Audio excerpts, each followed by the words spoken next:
Muy buenos días, qué gusto verle otra vez. Vamos a continuar esta mañana con el tema del costo del discipulado. La semana pasada comenzamos el tema de lo que es el costo del discipulado y esta mañana, si Dios así lo permite, vamos a terminar el capítulo 10 de Mateo. En esta sección del capítulo 10 de Mateo hemos estado estudiando, si usted recuerda, lo que cuesta seguir a Jesús. Y hemos aprendido que Jesús es veraz, es sincero con sus discípulos y les advierte y les dice qué es lo que han de enfrentar todos aquellos que han de servirle a Él.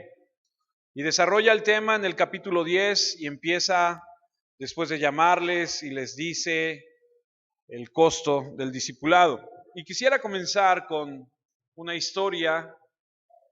En los anales de la historia de la humanidad hay un país en África, Uganda, para ser más concreto, que en el año 1885 registra que en una de sus aldeas, el rey que en ese momento estaba, mandó a detener a 3 jóvenes adolescentes, prácticamente unos niños que predicaban a un tal Jesucristo.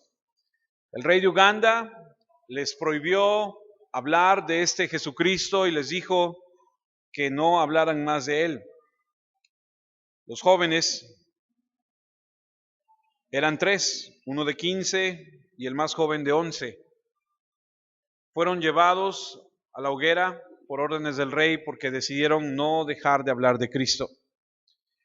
Ellos, firmes en su fe, cuando fueron llevados a la hoguera, delante de todas las personas que lloraban, que clamaban por misericordia, pidieron enviar un mensaje al rey diciéndole lo siguiente. Dijeron: díganle a su majestad que él podrá poner nuestros cuerpos en el fuego y que pronto estaremos con Jesús, que es mucho mejor que estar aquí en la tierra.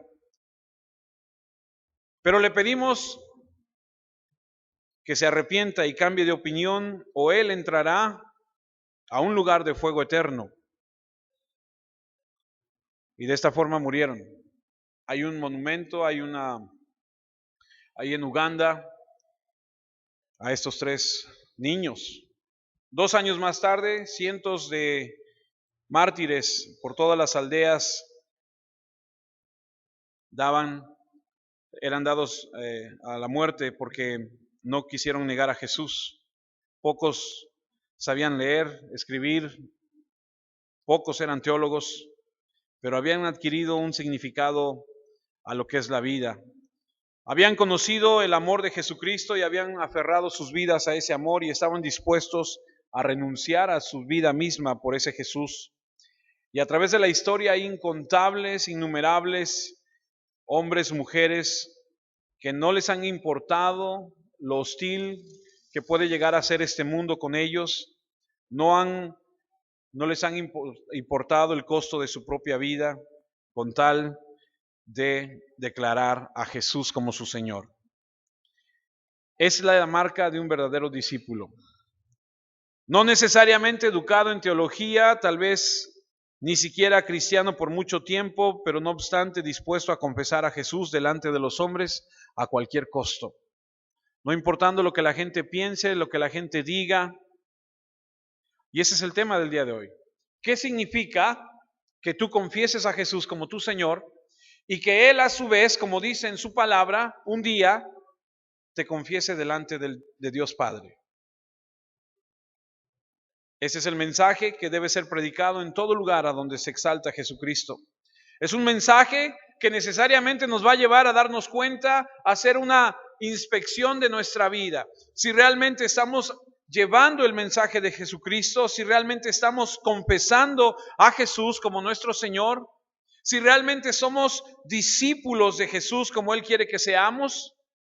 Porque si eso es así, amado, déjeme decirle que aquella persona que es verdaderamente un discípulo de Jesucristo, en algún momento de su vida será tratada como fue tratado Jesucristo.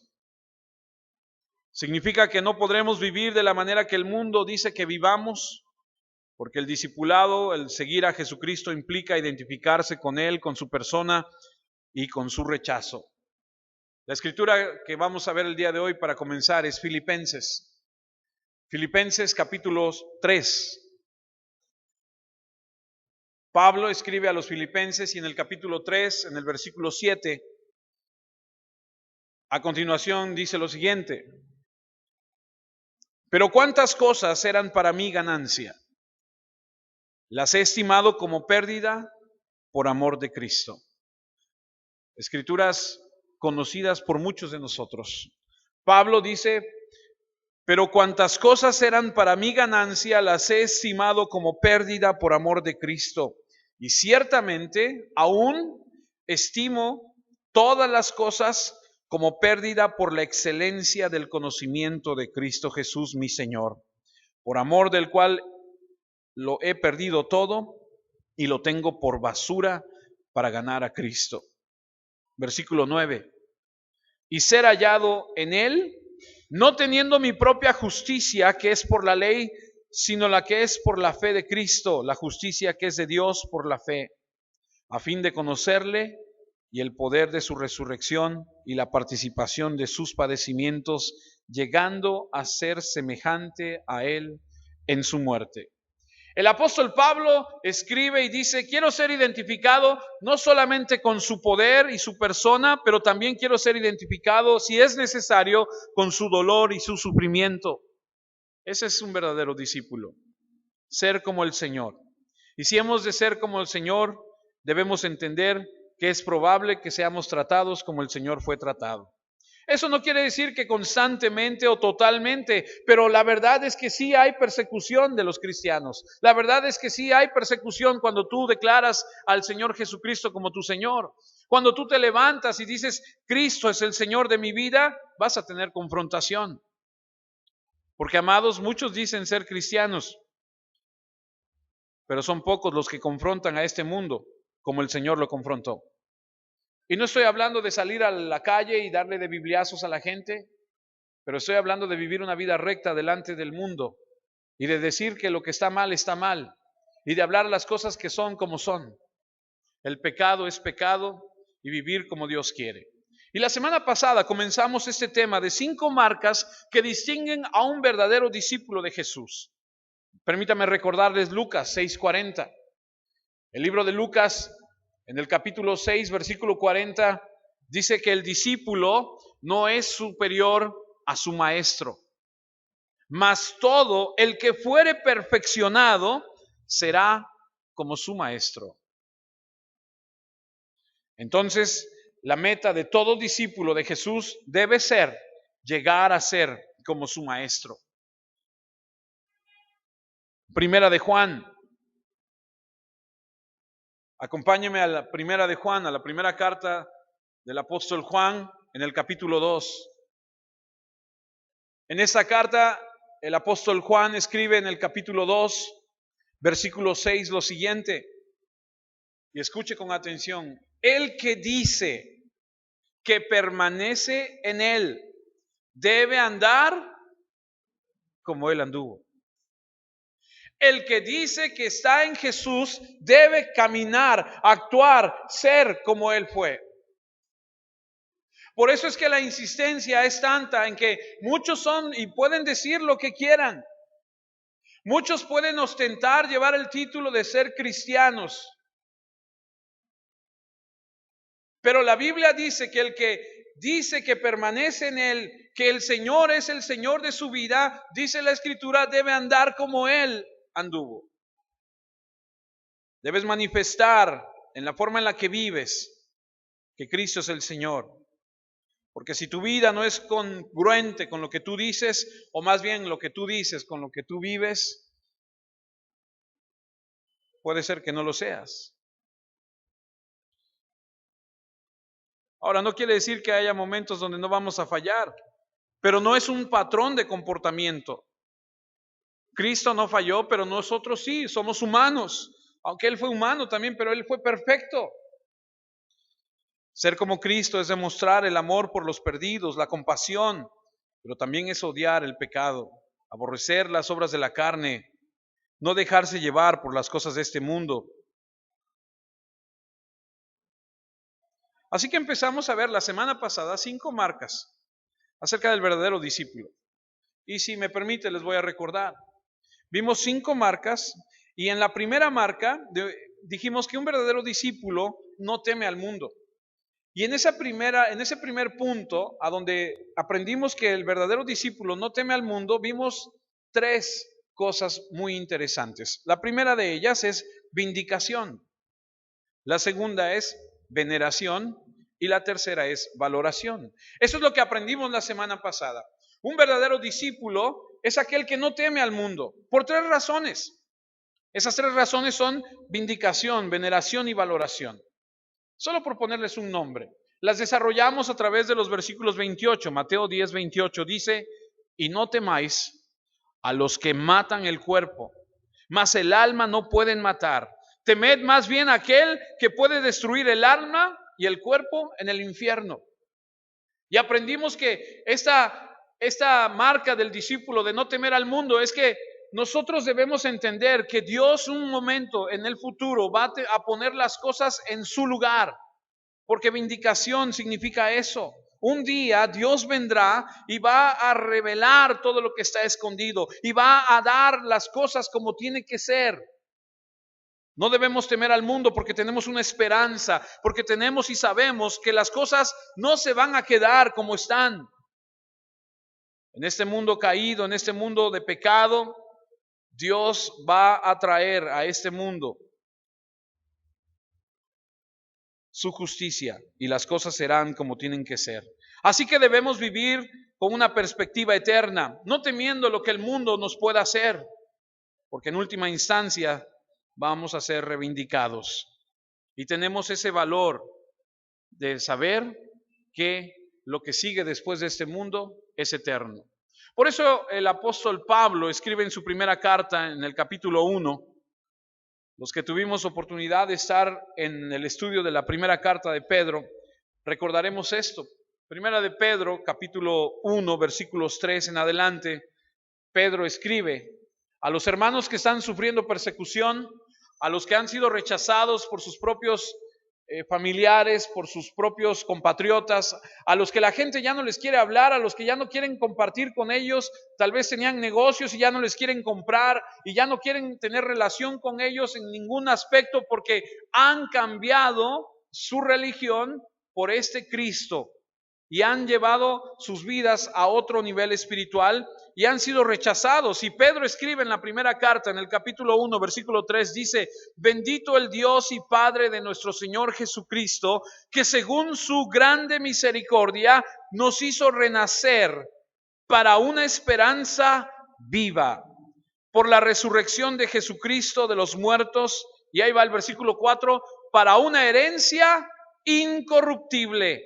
incontaminada e inmarcesible, reservada en los cielos para vosotros, que sois guardados por el poder de Dios mediante la fe, para alcanzar la salvación que está preparada para ser manifestada en el tiempo postrero, en lo cual vosotros os alegráis, aunque ahora por un poco de tiempo, si es necesario, tengáis que ser afligidos en diversas pruebas, para que sometida a prueba vuestra fe, mucha más preciosa que el oro, el cual aunque perecedero se prueba con fuego, sea hallada en alabanza, gloria y honra cuando sea manifestado Jesucristo.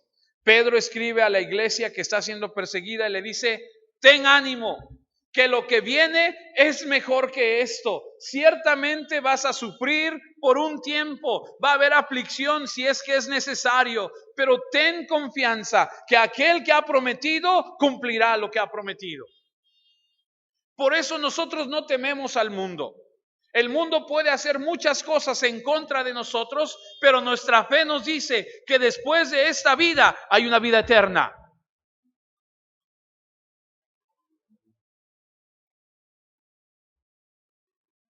Dentro del punto número 1 que aprendimos la semana pasada de las marcas que no tememos al mundo, está el segundo, que es veneramos al Señor.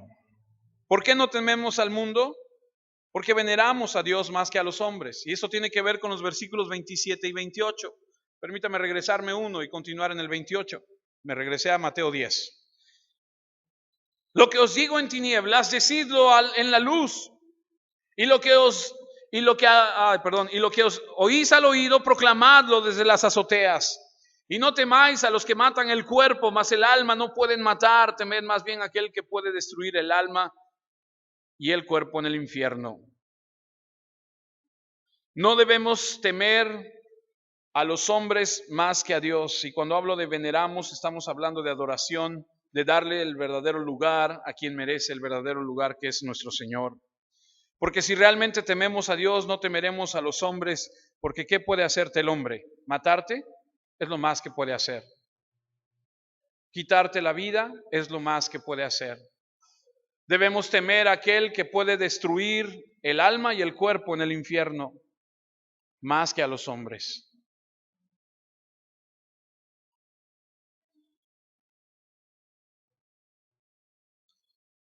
Imagínate que estás en una situación en la que sabes que debes hablar en el nombre de Cristo, tal vez en tu trabajo, en el salón de clases o a donde sea, y sabes que debes hacerlo porque es lo correcto. Pero el temor de Dios te dice, hazlo, habla, no calla, dile a la gente lo que tienen que oír. Pero el temor de los hombres te hace callar, te dice, cállate, no hables, vas a hacer el ridículo. ¿A qué temes más, a los hombres o a Dios? Y puedes determinar por cómo reaccionas si tienes más miedo de los hombres o más miedo a Dios. Pero un verdadero discípulo teme a Dios porque sabe que lo peor que puede hacerle el hombre es matar el cuerpo, pero Dios puede destruir el alma en el infierno. Número 3, aprendimos la semana pasada también como último punto que Dios nos valora más que a nada. Y el versículo 31 de Mateo 10 habla acerca de dos pajarillos. Y dice el versículo 31, así que no temáis, más valéis vosotros que muchos pajarillos.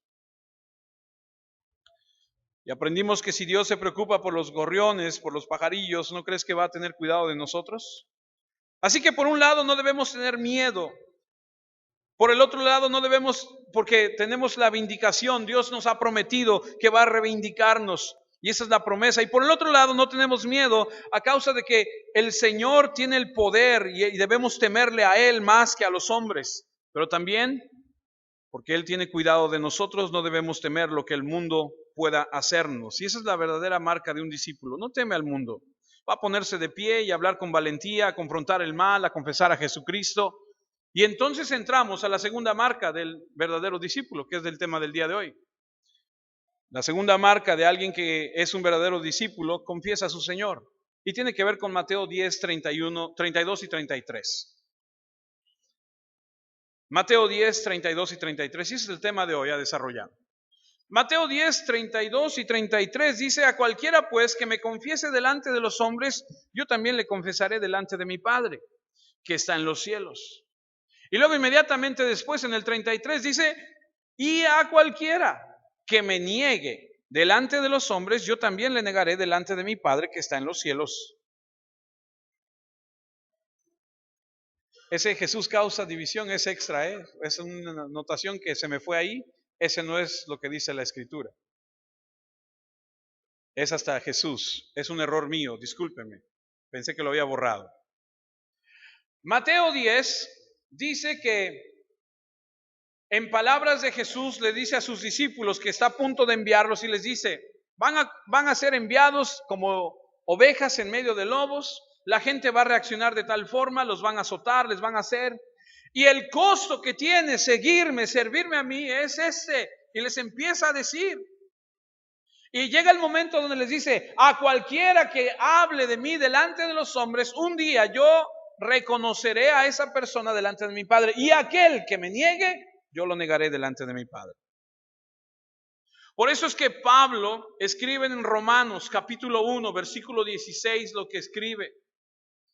Pablo jamás negaría a Jesús porque entiende. Romanos 1:16, Pablo escribe y dice, porque no me avergüenzo. ¿Lo ha escuchado?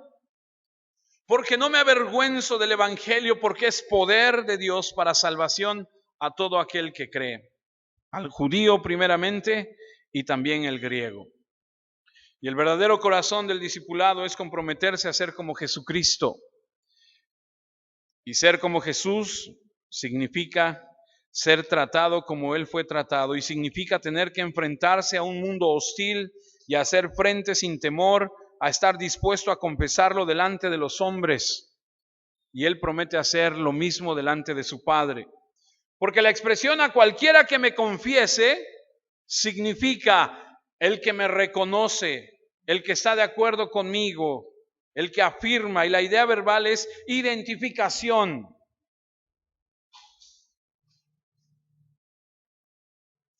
Así que el que cree en Jesucristo debe confesarlo, y debe confesarlo delante de los hombres. Y puedes confesarlo, como dice aquí en Romanos 10, con tu boca, pero también debes confesarlo con tu vida, cómo vives después de esa confesión.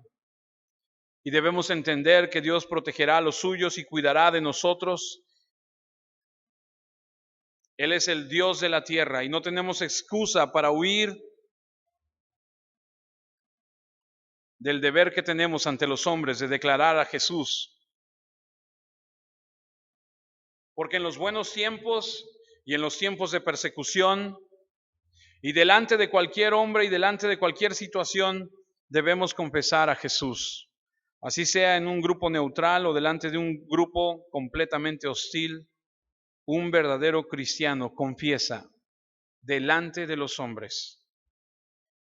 Literalmente se levanta y delante de la gente se pone y revela el carácter de Jesucristo. No se puede reducir a ninguna otra forma y no se puede ser salvo a menos que realmente hagas esto. Pero si no estás dispuesto a hacerlo, si eres un cristiano de la secreta, ¿ha escuchado de los cristianos de la secreta?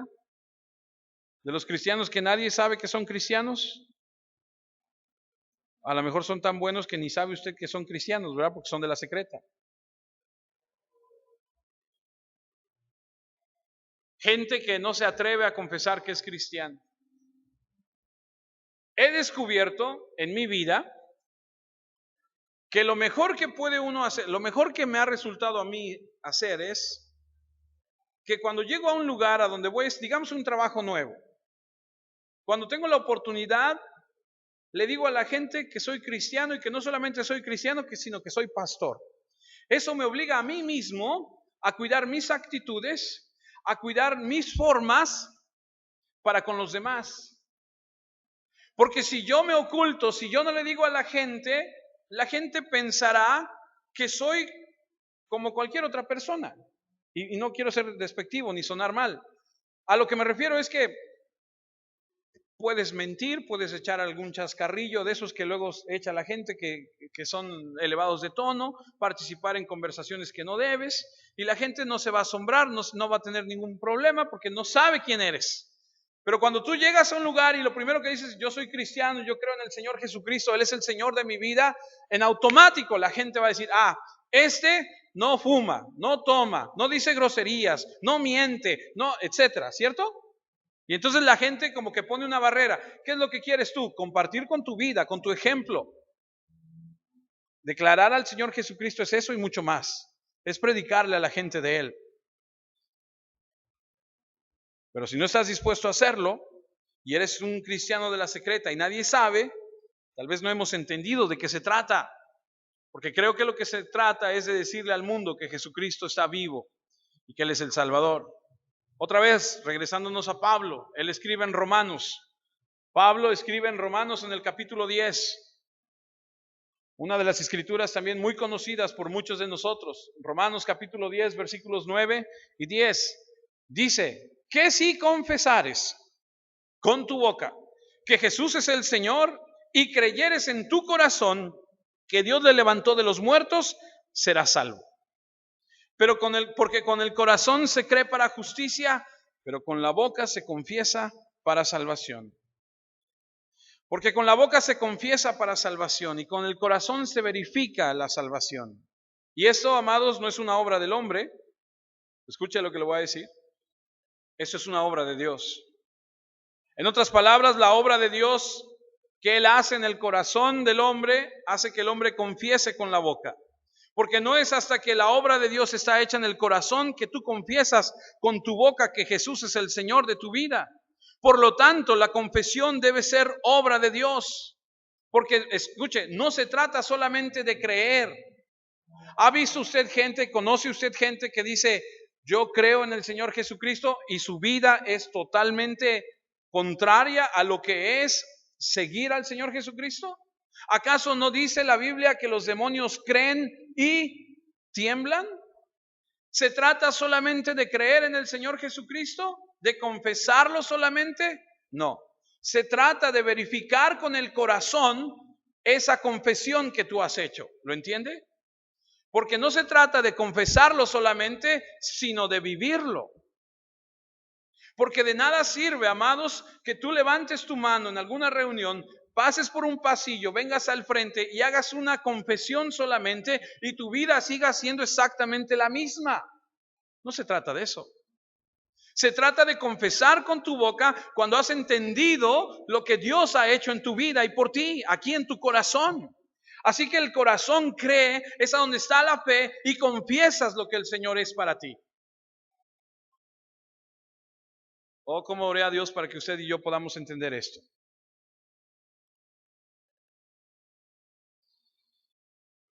Primera de Juan, capítulo 4, versículo 15. Primera de Juan 4, 15. Todo aquel que confiese que Jesús es el Hijo de Dios, Dios permanece en él y él en Dios. Esto trae otra dimensión a la confesión, porque no solamente es decirlo, el confesarlo es estar dispuesto a vivirlo.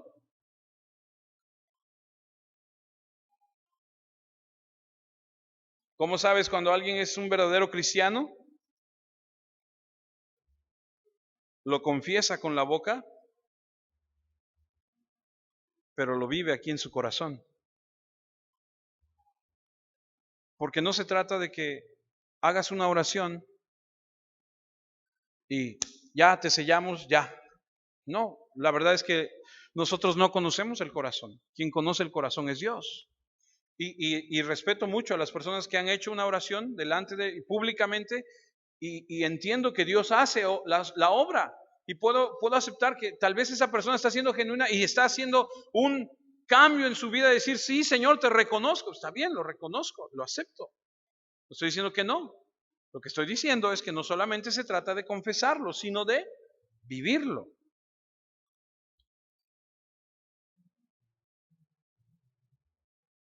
Segunda de Timoteo 4:10 nos habla de un hombre llamado Demas,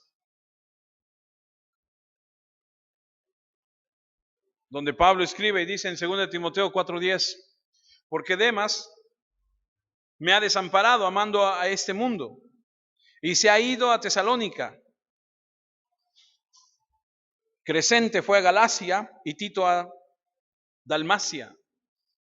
Pablo escribe y dice, este amó más al mundo y se fue. ¿Era un verdadero discípulo? No.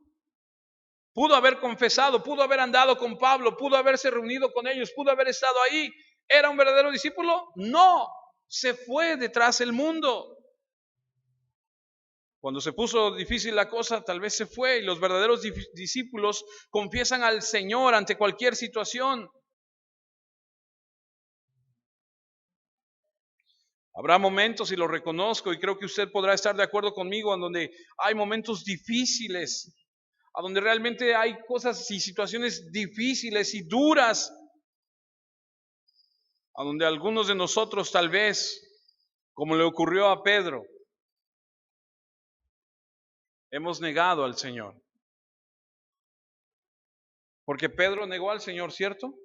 Y después se arrepintió y dice la Escritura que lloró amargamente. Pero también Timoteo estaba batallando, Timoteo estaba pasando una situación ahí difícil y Pablo le escribe en la segunda carta a Timoteo y le dice en Timoteo 1:8, segunda de Timoteo 1:8, Pablo le escribe, le dice, por tanto, no te avergüences de dar testimonio de nuestro Señor, ni de mí, preso suyo, sino participa de las aflicciones por el Evangelio según el poder de Dios. No te avergüences, Timoteo. Pedro tuvo un lapsus, como decimos. Timoteo tuvo un lapsus. Yo los he tenido. ¿Tú no? Timoteo y Pedro reaccionaron y un verdadero discípulo confiesa, y es la marca de un cristiano genuino, que ha de hablar, ha de dar testimonio del Señor Jesucristo a donde quiera que esté. Ahora el versículo 32, Mateo 10:32.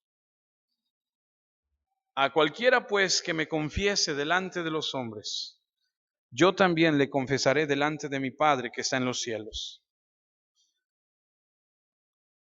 Significa que él le va a decir a Dios un día, en el día del juicio, este me pertenece a mí. Afirmará su lealtad. No sé tú, pero yo me puedo imaginar a Judas Iscariote por un momento escuchando al Señor Jesús decir estas palabras. Al que me niegue, yo le negaré. Me puedo imaginar a Judas Iscariote, no más que eso, más que imaginármelo. Supongo que estas palabras debieron ser fuertes.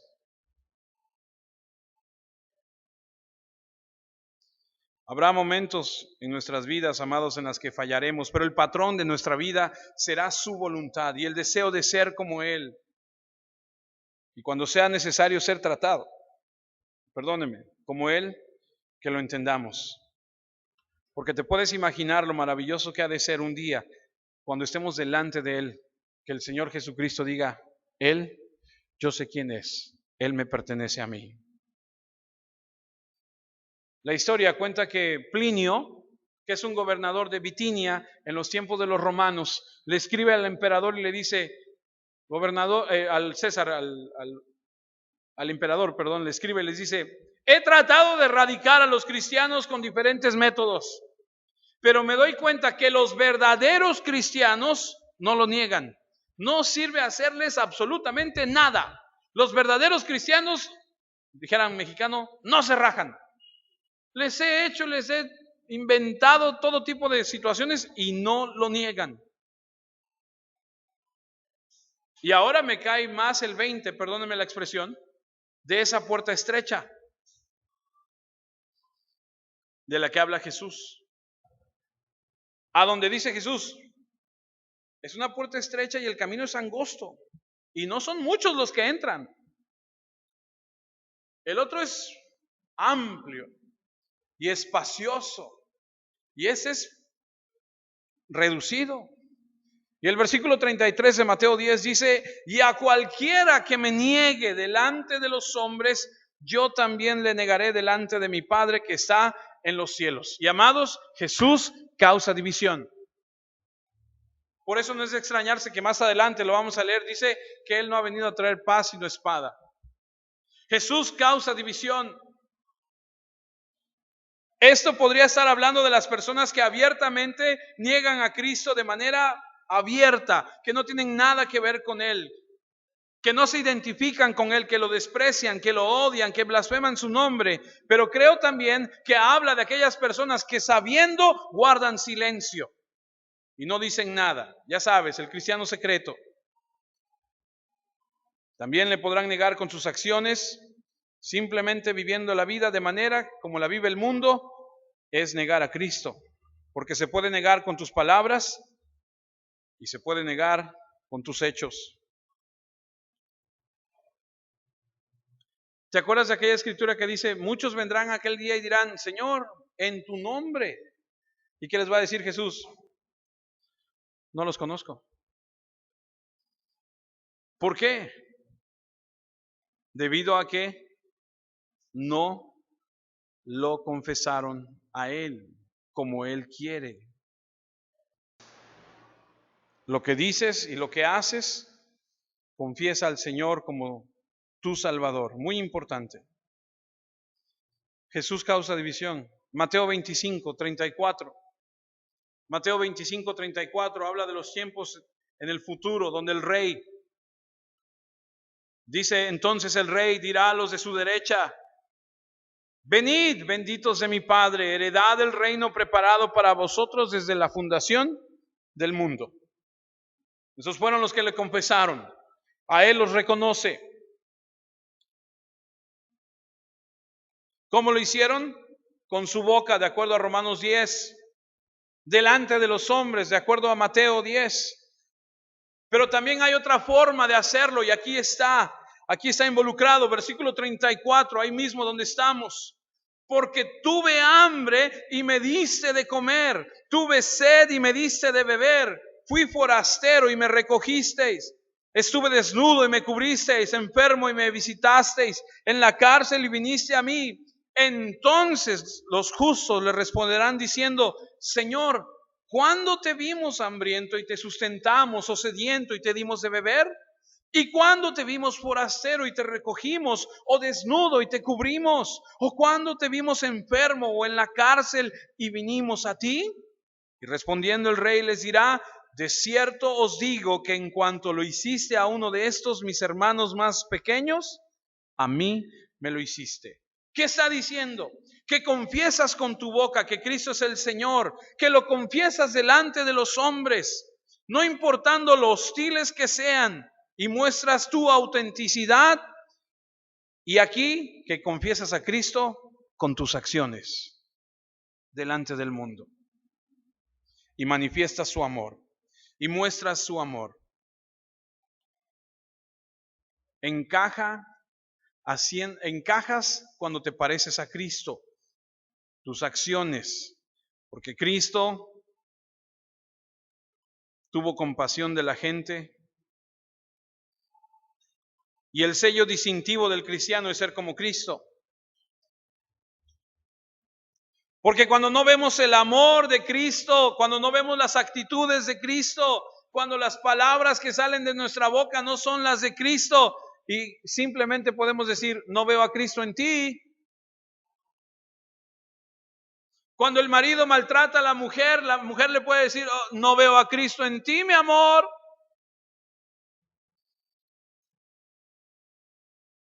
¿Entiende lo que le digo?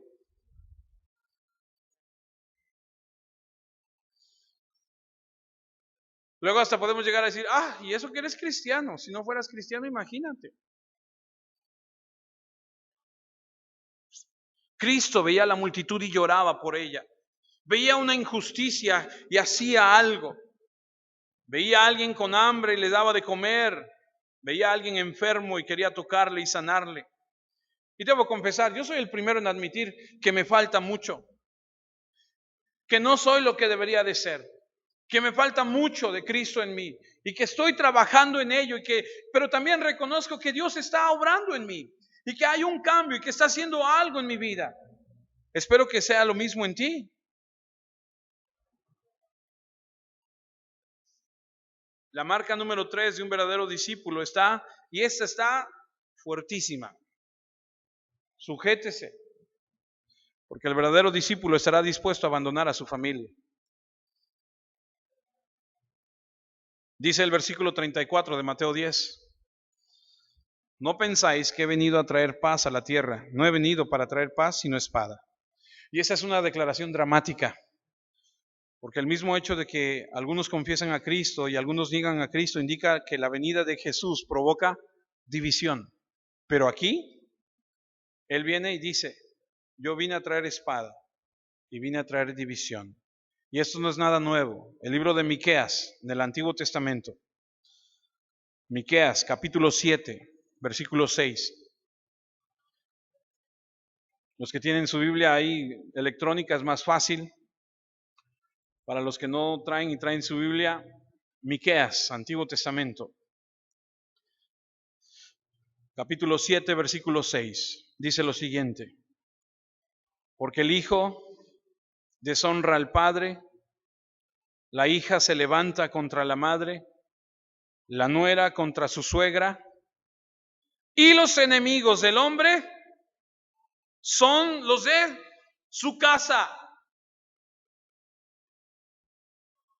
Ahora escuche por un segundo, en el Antiguo Testamento se predicó que cuando viniera el rey, vendría un tiempo de paz. Pero también vemos marcada que cuando Cristo viene hay una división.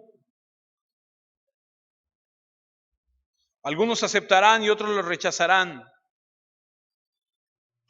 La intervención de Dios en la historia del hombre, en la encarnación de Cristo, trajo división y fracturó al mundo en segmentos y esos pedazos se enfrentan entre sí.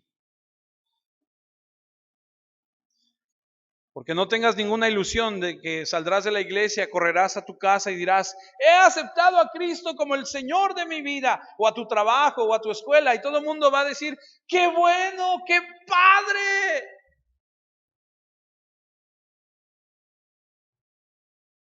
Martín Lutero escribió y dijo, si nuestro evangelio se recibe en paz, no es el verdadero evangelio. Tal vez porque él, estando en medio de la iglesia católica, fracturó a la iglesia católica y de ahí surgió el movimiento reformista. En un verdadero sentido, el verso 34 es paradójico, porque debemos esperar la paz del Señor. Porque cuando Jesús nació, se anunció, los ángeles llegaron, estaban los pastores y anunciaron, ¿no? Allá en Juan 11, mi paz os doy. Cuando dijo, que había venido el príncipe de paz y que ahí estaba, y Jesús dijo, yo soy la paz y mi paz os doy. Y cuando dice, en el mundo tendréis aflicción, confiad, yo he vencido al mundo. Y Pablo escribe en Romanos 2 o 3 veces y habla de la paz de Dios. Tú dices, a ver, espérame. Primero me dices que hay división y luego me dices que hay paz. ¿De qué se trata? Bueno, Él trajo la paz al corazón del creyente. Trajo paz con Dios. Y algún día el reino de paz vendrá. Pero eso no quiere decir que esa paz es para que estés en paz con los demás, porque hay gente que rechaza a Jesucristo. La primera venida trajo la espada, la segunda venida va a traer la paz. Hay una separación, el pastor separa las ovejas de las cabras. Aquel que levanta el grano, dice, no sé si lo ha visto o lo ha escuchado, levantan el grano y avientan el grano y la paja que está revuelta hacia el aire. Y eso lo hacen muchas veces. Bueno, lo hacían en aquel entonces. Y cuando lo aventaban hacia el cielo, el viento soplaba y separaba la paja del grano. Hay una separación, hay una división. Y las divisiones de Cristo desgarran. Porque si Cristo no viene al mundo, si Cristo no viene a la tierra, todos juntos, unidos, unánimes, nos hubiéramos ido juntos al infierno. Pero viene Jesús y hace la separación y estalla la guerra. Lucas, capítulo 12, versículo 51. ¿Pensáis que he venido para dar paz en la tierra? Os digo, no, sino disensión. Porque aquí en adelante 5 de una familia estarán divididos, 3 contra 2 y 2 contra 3. Estará dividido el padre contra el hijo y el hijo contra el padre, la madre contra la hija contra la madre, la suegra contra la nuera y la nuera contra su suegra. La peor expresión posible que dentro de tu casa las relaciones más significativas sean estas, rotas por causa de Cristo. Pero si usted y yo somos verdaderos discípulos, podremos estar dispuestos incluso a que esa división se dé en nuestra casa. Claro que el lugar a donde tú deseas paz, a donde tú deseas mantener la intimidad, a donde las personas deben amarse, es el hogar.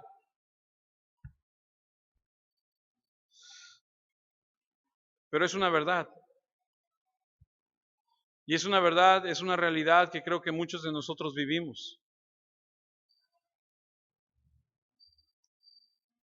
Porque muchos de nosotros nos han rechazado por ser cristianos, nuestra propia familia. Nos han hecho a un lado, nos han dicho, tú eres de esos, yo no quiero nada contigo. Y nos han dado la espalda.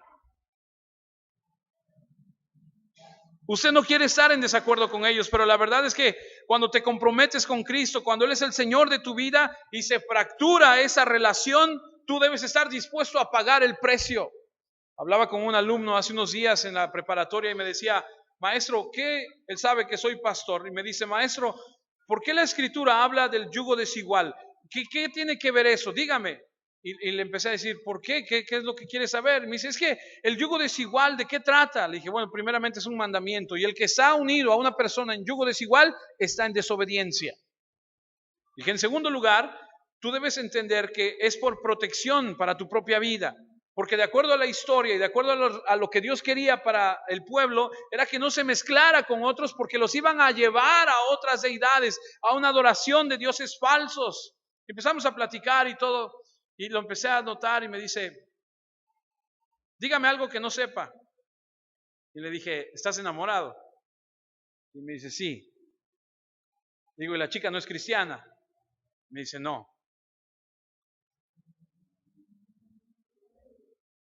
Ya al final de la clase, que no tenía nada que ver con la clase, pero digo más bien al final ya del tiempo cuando yo me iba, me dijo algo que me sorprendió tanto y que me entristeció tanto. Me dijo, he pensado muchas veces, maestro, que si estaría dispuesto a pagar una eternidad del infierno por ella, y la respuesta es sí.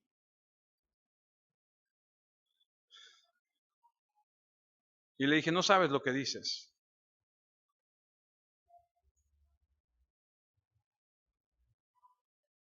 No sabes lo que dices.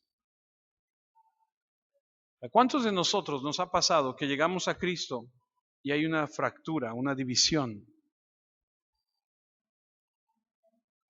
Mateo 10:35 dice, porque he venido para poner en disensión al hombre contra su padre, a la hija contra su madre y a la nuera contra su suegra. Y esta palabra disensión es una palabra que se utiliza solamente en el Nuevo Testamento y significa cortar en pedazos. Y si te das cuenta, no solamente habla de la familia padre e hijo, sino extiende y dice hacia la nuera y hacia la suegra. Y se va a fracturar las familias, se van a desgarrar, hay desacuerdo. Ahora, no estamos hablando de un desacuerdo con tu vecino, porque cuando tienes un desacuerdo con tu vecino o con tu jefe o con algún amigo, dices, bueno, pues lo siento mucho, o sea, si no te parece, si no te gusta que yo sea cristiano, bueno, pues ¿sabes qué? Pues, ¿qué puedo hacer? Pero cuando se trata de tu papá, de tu mamá, de tus hijos, duele profundamente.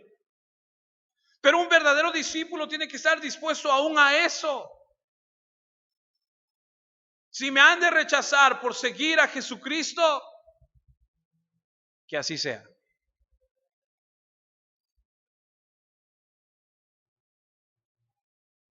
Y para ustedes que me escuchan, que se identifican conmigo, que nuestra carne, nuestra sangre nos ha rechazado por ser cristianos, déjeme decirle algo.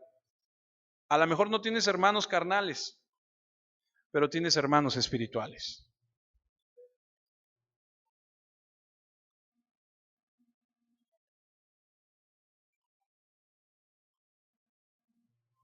No se va a aferrar a las relaciones, sino va a comprometerse en su relación con Cristo. Por eso decimos, amados, que seguir a Cristo cuesta todo. Por eso, hermanos, es bien importante que entendamos lo que dice la Escritura. Seguir a Cristo no es hacer parte de tu vida, no es meter en tu agenda semanal una reunión, una actividad más. No es, ya me volví cristiano y ahora todos los días voy a la iglesia, los domingos voy a la iglesia. No es es el todo del ser humano. Te va a costar todo. Nos va a costar todo.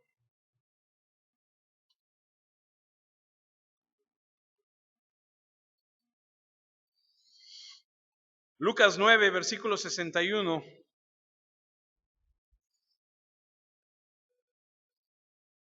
Entonces también dijo otro, te seguiré, Señor, pero déjame que me despida primero de los que están en mi casa.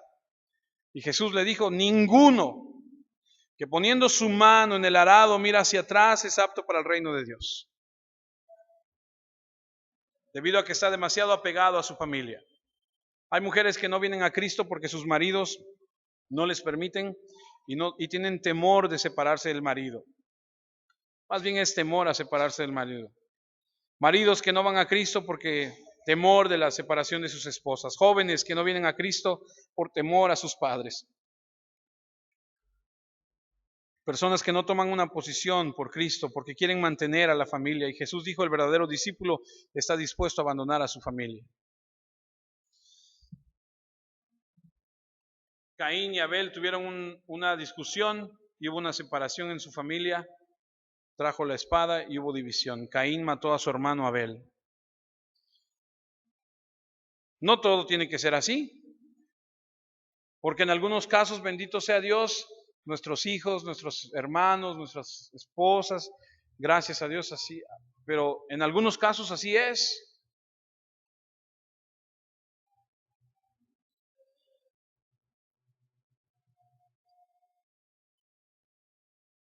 Yo estaba estudiando esto y me estaba yo analizando, yo decía, yo tengo 4 hijos y una de mis hijas no está entre nosotros.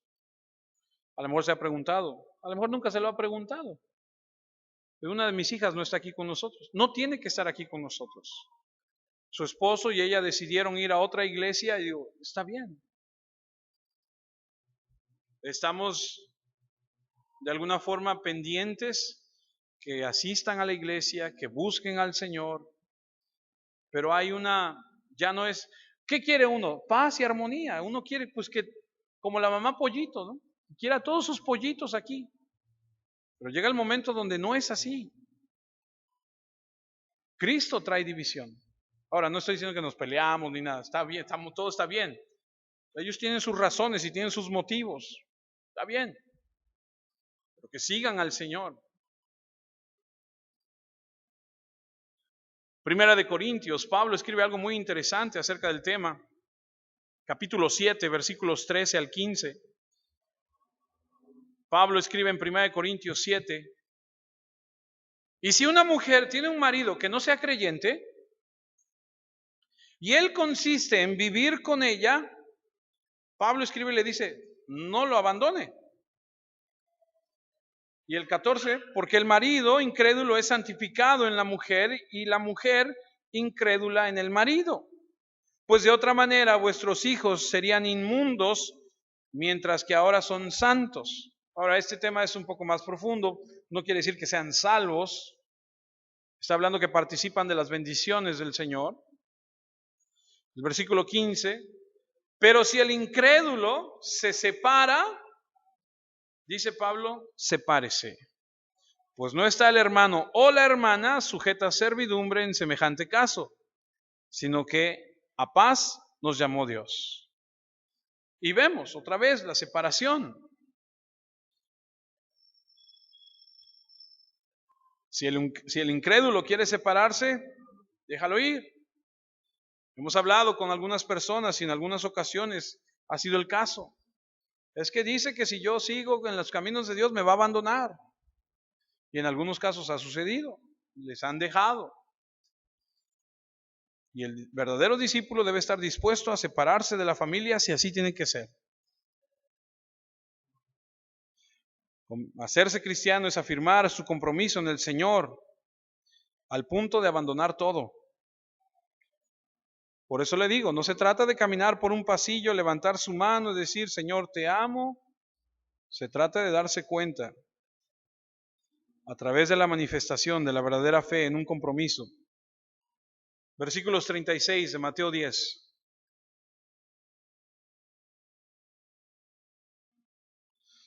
Y los enemigos del hombre serán los de su casa. Y permítame leer el 37. El que ama a padre o a madre más que a mí no es digno de mí.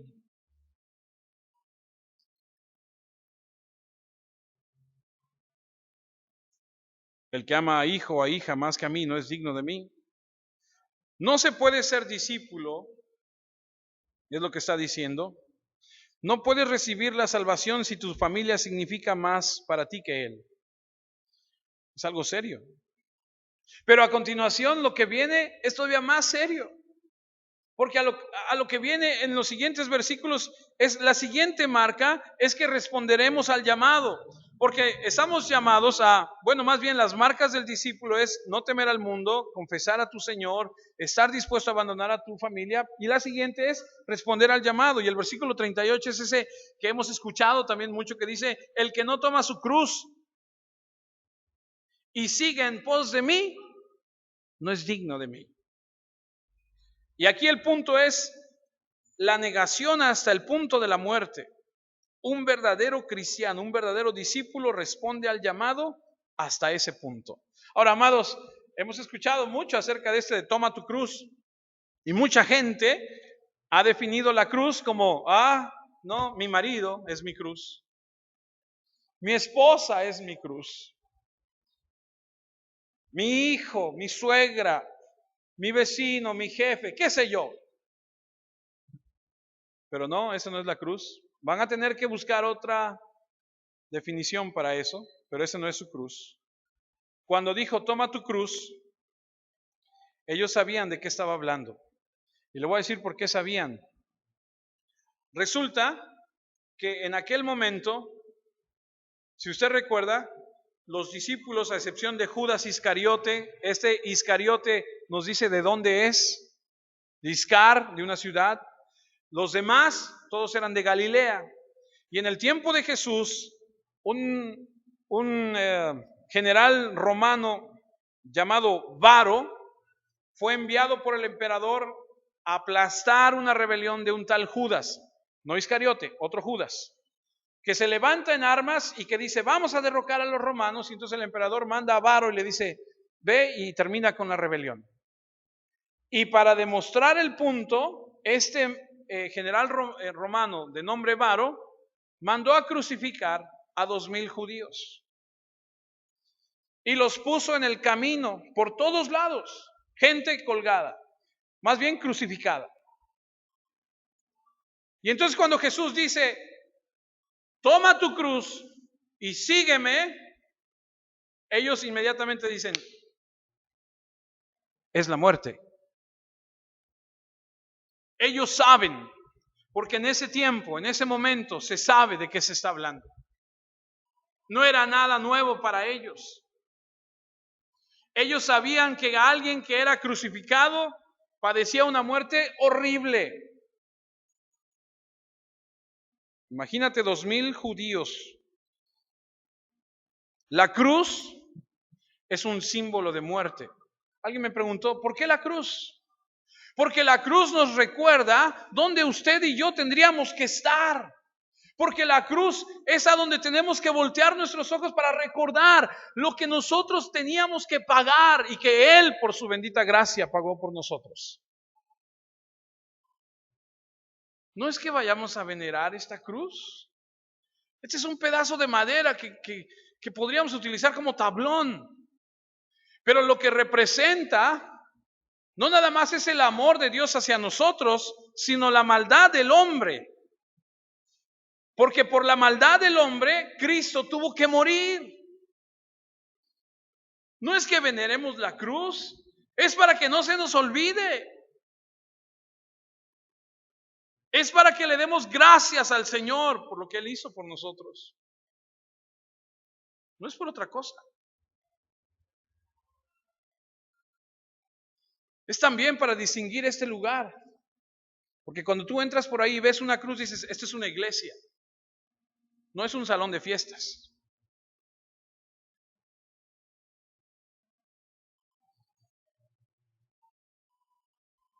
Dicen los médicos que la muerte en la cruz es algo terrible porque la herida causada por los clavos, el dolor es insoportable y con el tiempo, después de estar crucificado, los órganos internos se sofocan y es una muerte atroz. Y seguir a Cristo significa que no solamente vas a abandonar a tu familia si es necesario, sino también a perder tu vida.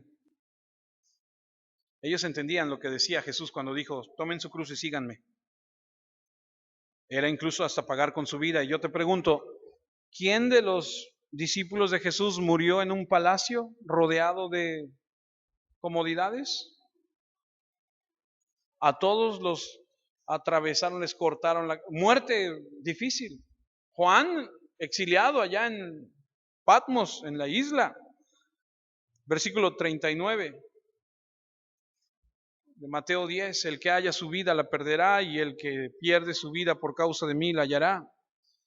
Significa que si eres un cristiano genuino estarás dispuesto a hacer esto. Es mejor perder tu comodidad, ser presionado, intimidado, acosado por el mundo, perder a tu familia, incluso perder hasta tu propia vida, que negar a Jesucristo. Y no sé si vamos a tener que pasar por eso, no lo sé. No sé. ¿Qué si tuviéramos que pasar por eso? Es una gran lección de lo que es verdaderamente ser un discípulo. O sea, ser un cristiano no es venir los domingos a la iglesia solamente. Y la quinta marca es que un verdadero discípulo provoca recompensas. Y aquí el Señor anima a sus discípulos diciéndoles en el versículo 40, el que a vosotros recibe, a mí me recibe. Y el que me recibe a mí, recibe al que me envió. Cuando tú representas a Jesucristo, las personas que creen y aceptan el mensaje, tú te conviertes en un instrumento para la gloria de Dios y provocas que la gente reciba una recompensa. Porque el versículo 41 dice, el que recibe a un profeta por cuanto es profeta, recompensa de profeta recibirá. Y el que recibe a un justo por cuanto es justo, recompensa de justo recibirá. Y el versículo 42, y cualquiera que dé a uno de estos pequeñitos un vaso de agua fría solamente por cuanto es discípulo, de cierto os digo que no perderá su recompensa. Cuando tú predicas a Cristo, te conviertes en un portador de buenas nuevas y provocas que la gente tenga bendición. Y la gente que recibe tu mensaje, dice la Escritura, Jesús dice, ellos tendrán su recompensa por recibirte a ti.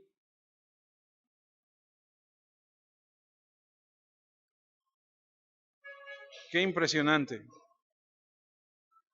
Van a recibir una recompensa por recibir a Jesucristo y porque tú les has llevado el mensaje. Ciertamente, por un lado, te conviertes en un portador de conflictos porque hay división, pero por el otro lado, te conviertes en una fuente de bendición para aquellos que reciben el mensaje. Y termino con esto. Leí que en una ocasión Napoleón está siendo perseguido. Los rusos van a terminar con él y no hay manera de cruzar. Está el río, es finales de invierno y Napoleón, siendo como es, le dice a sus soldados, construyan un puente. Los soldados, acostumbrados a no cuestionar nada, empiezan a talar árboles, empiezan a construir el puente. Los primeros que entran en el agua a apuntalar, empiezan a sentir el efecto del agua helada. Vienen más soldados y vienen más soldados y vienen más soldados. Y como hormiguitas empiezan a construir el puente. Llega el momento donde el puente está construido y pasa lo que queda del ejército al otro lado. Y cuando pasan del otro lado, Napoleón dice, ahora sí, sálganse todos y vámonos. Y nadie se mueve. Todos los soldados que entraron al río están congelados, muertos. Dice la historia que aún Napoleón derramó lágrimas. Y en un sentido real, escuche, Dios tal vez requiera de nosotros construir un puente para que alguien cruce a su presencia y requiera de nosotros nuestra vida.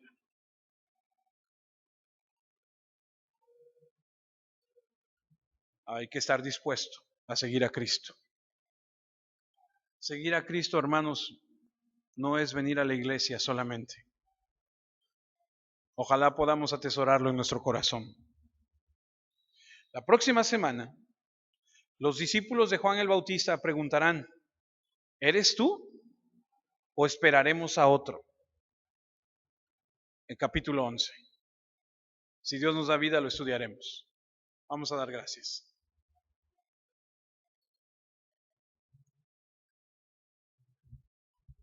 Señor, quiero darte gracias por la vida de mis hermanos, por tu palabra, por este momento que nos permites, Señor. Tú conoces el corazón de cada uno de nosotros. Tú sabes lo que vivimos, lo que pensamos, lo que hacemos. Tu palabra, Señor, nos enseña y nos muestra tus verdades. Con todo mi corazón, Señor amado, te pido que nos permitas atesorar tu palabra, que despiertes en cada uno de nosotros un deseo real y profundo de servirte, de amarte, de ponerte en el lugar que tú realmente, Señor, mereces estar. Te pido que nos ayudes a analizarnos, a darnos cuenta, Señor, de las cosas que estamos haciendo y de las cosas que no estamos haciendo. Ayúdanos a madurar, a crecer, a afianzarnos en ti, Señor, a poner los ojos en ti, a confiar plenamente en ti, Señor, a tener la perspectiva celestial, Señor, como escribe Pablo, no pongo mis ojos en la tierra, pongo mis ojos en las cosas de arriba, en lo que viene, Señor, en lo que es después de esta vida. Permítenos, danos la oportunidad de glorificar y de exaltar tu santo y bendito nombre, a donde quiera que vayamos, estemos, no importando las circunstancias. Permítenos ser valientes y esforzados, portadores de la verdad, sabido, Señor, que tu palabra es verdad y es vida. Permítenos compartirla, Señor. Permítenos sentir esa compasión y ese amor hacia los perdidos, para la gloria de tu santo y bendito nombre. Gracias, Señor, en Cristo Jesús.